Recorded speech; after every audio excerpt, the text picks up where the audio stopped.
The national average for a major backyard renovation is 77%. Here in San Diego, it's slightly lower at 75%.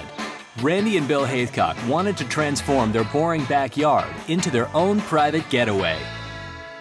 We live in Escondido, about 35 miles north of downtown San Diego.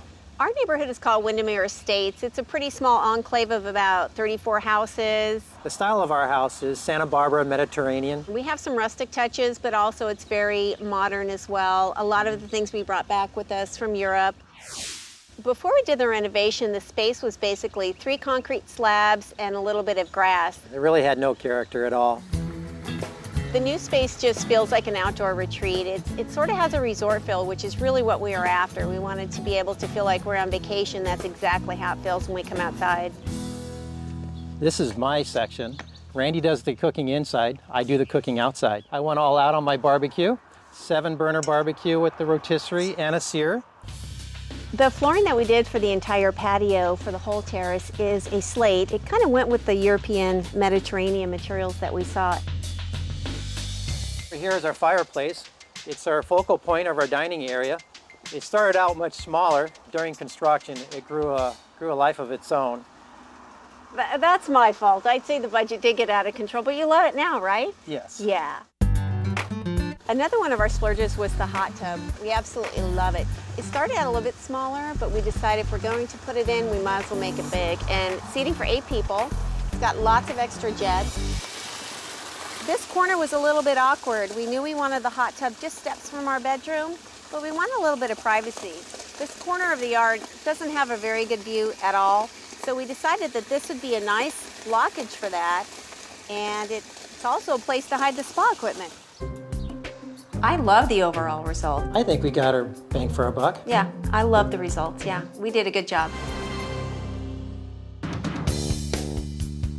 We're in a community called the Windermere Estates, a lot of luxury homes in the northern foothills of Escondido. They're all 3/4 acre minimum lots, and what we're looking at today is on an acre. But you got to wonder how far $110,000 worth of garden would go on a 1 acre block like this, right?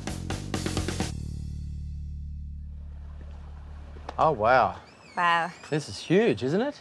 This is outdoor living at its best. So far, so I like good. it so far. Nice big old kitchen. It's the barbecue.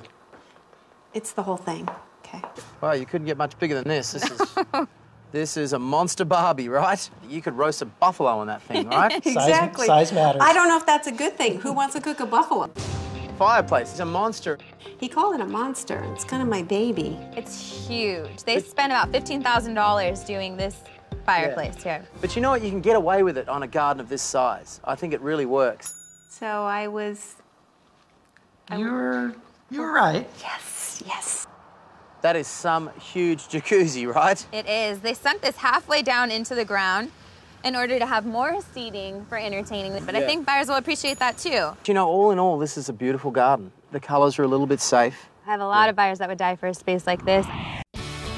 Well, thanks for showing me around San Diego. It's been great. I love it. You're welcome. You've seen the best of the best. We looked through 3 outdoor spaces today. Yeah. Each spent $110,000 on a backyard renovation. And I think they all got pretty good value, right? They did a great job, each of them very different. But let's find out who got the biggest bang for your buck, shall we? Yeah, let's take a look. Okay, so what about the Haithcocks? Give me the real truth. I just really appreciate all the different elements that the Haithcocks have. I mean, they didn't miss a beat. There was lots to do back there. I mean, but it's a giant space. Less lawn, more drought-tolerant garden. That would also help a bit with the privacy. Well, today, if the Haithcocks were to sell their home, they would see an 80% return, or $88,000. That's not too bad, actually. So we got a tie. Haithcocks and the Vessers got the biggest bang for your buck. But I'm going to have to give the slight edge to the Haithcocks. I figured you'd say that. I just feel like they really had the mass appeal to the most amount of home buyers. They've got the water, the fire, and the outdoor kitchen and brought it all in that one space.